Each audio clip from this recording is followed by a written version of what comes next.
Hi, welcome back to class, and we are now on Module 7, and this week we are going to um, have kind of a more laid-back week. What I want you to do is actually start working, thinking about a topic for your paper, and so this will give you a little bit of time to reflect and think about what you want to write about. Um, and so what you're going to do, as usual, is you're going to respond to your classmates' posts on comparable worth and collective bargaining. And, of course, respond with at least 6 different responses over the course of 3 different days. And, the reason I keep bringing this up, the reason I want you to do this is because I want you to have a real discussion. When you do this, you actually have deeper learning and you understand the material better. And this gets not only to having a good discussion, but it's also the idea of revisiting material and in going back to information over and over again. It allows you to the time to really process it.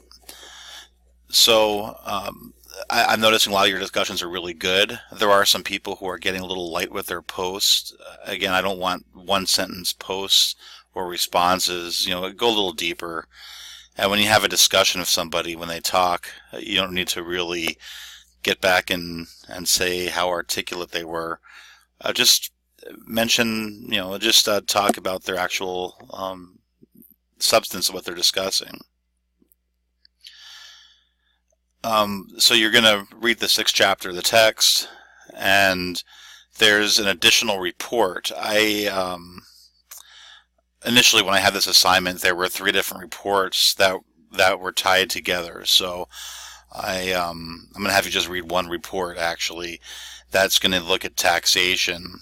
A big thing with public administration is funding, and you're going to have a chance to look at the source of a lot of the problems for public administration. We're going to do a quiz, and there's no Dropbox assignment, but I do want you to really think of an administrative problem for your paper.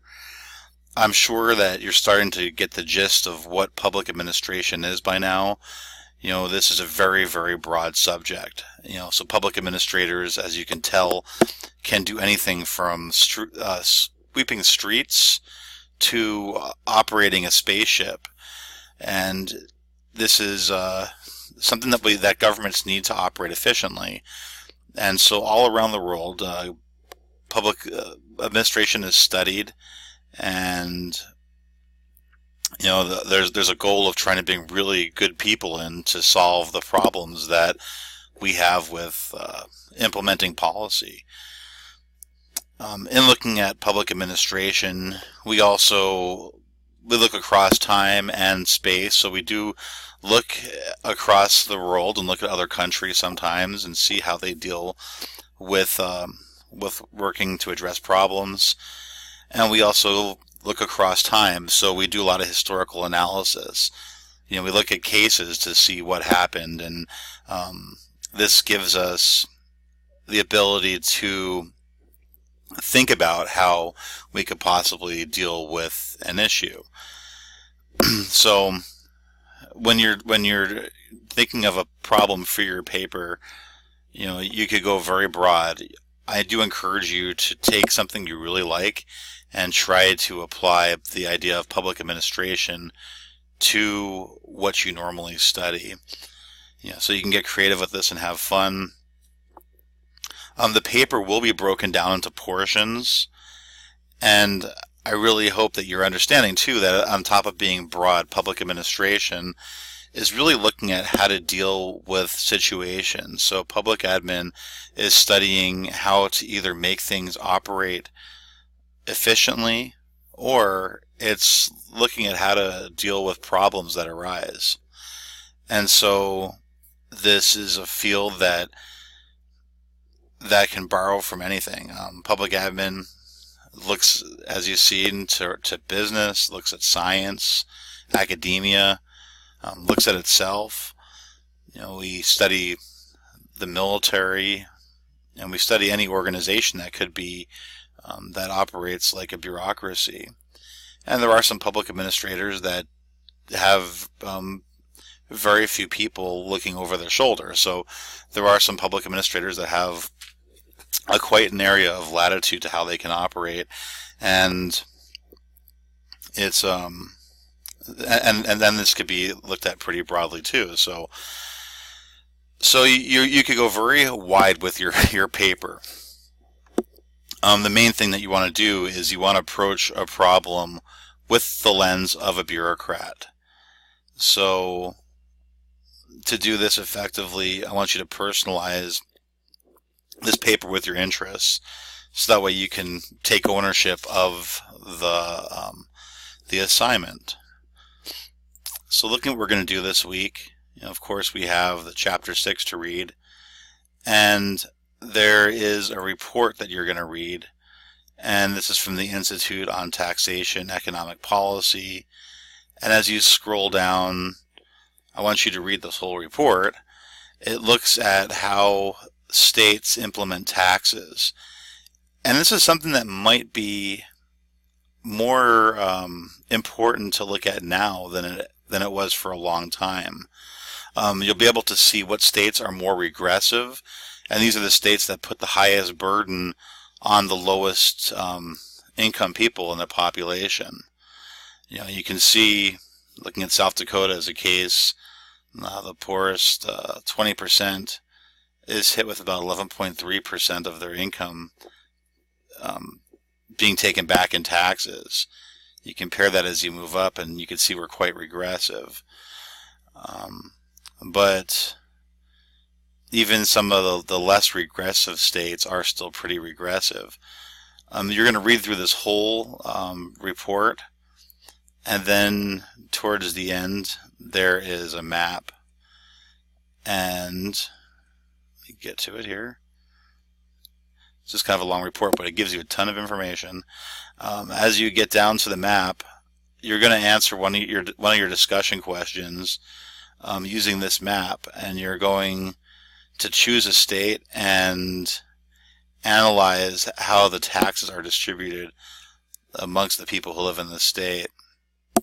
This is very handy to have, and like I said, this will become more important to discuss. One thing that's evident now is that a lot of the direction of the present administration is to shift more burden to states, and I guess you could see that with the infrastructure proposal that's been put forward. It's basically almost a flip of what we used to have. So before, the federal government took care of a huge chunk of infrastructure projects. Now, under looks like this administration is planning to try to put forward an idea that states themselves will foot the majority of the bill for infrastructure, and the federal government would pay about 20% on projects, which is almost exactly the opposite of what used to happen. But you need to understand this. You need to understand how these taxes work. So you're going to have a discussion on this. So as you can see here, you're going to pick any state from the map and discuss how progressive or regressive it is. Explain what makes its tax structure progressive or regressive. And I want you to go ahead and feel free to include any other information you want to discuss the tax structure of the state. Some students discuss it looking at culture or the geography of the state, but I want you to try to dig a little deeper. And then the report, the authors of the report actually claim that the short-sighted tax cuts can be a long-term drag on development. So I want to know what your opinion is of this statement, and I want you to explain your opinion.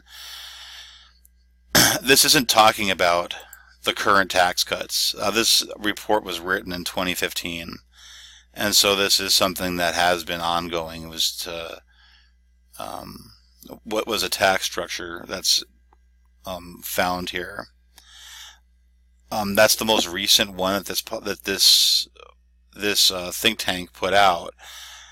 I'm hoping that there's more done in the near future, but I'm thinking they're going to wait until after next year's taxes are collected, because it looks like we're going to see a huge shift in federal revenue. And according to some economists, we're going to double the amount of spending this year, this present year, from the prior year. So the spending, it looks like we'll have a lot more borrowing coming into to cover this on the federal level, and we're going to see how that plays out with the states. But this is very important to understand, because a lot of the problems with running a bureaucracy efficiently is the constraints put on the bureaucracy by the revenue. And so a lot of bureaucracies can't operate efficiently because they don't have the money to hire the proper people or enough people, and maybe buy the tools they need or get to the places they need to be. This is a major problem, and it's something that has to be discussed. Again, many problems can be tied to constraints in funding. And here's a weird area of politics, is usually the politicians who want to make sure that the funding isn't there for the bureaucracy to operate will be the same ones who will blame the bureaucracy for not operating efficiently.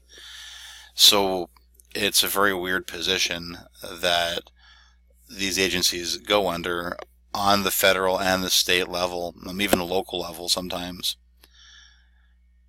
So again, you're going to have your discussion. You're going to discuss the state level. Here we go. The state level, and choose any state for this. So I want you to have a great week. Your initial post is due on this by next Sunday, and continue with your responses from your prior discussion. I do like the direction the discussions are going in. They're great, and I think the majority of you are really getting the idea of how this works, and I think you're gaining a lot of knowledge from having the online discussions. If you have any questions, feel free to contact me on email on D2L, and if not, have a great week. And like I said, start thinking of your administrative problem that you're going to want to discuss.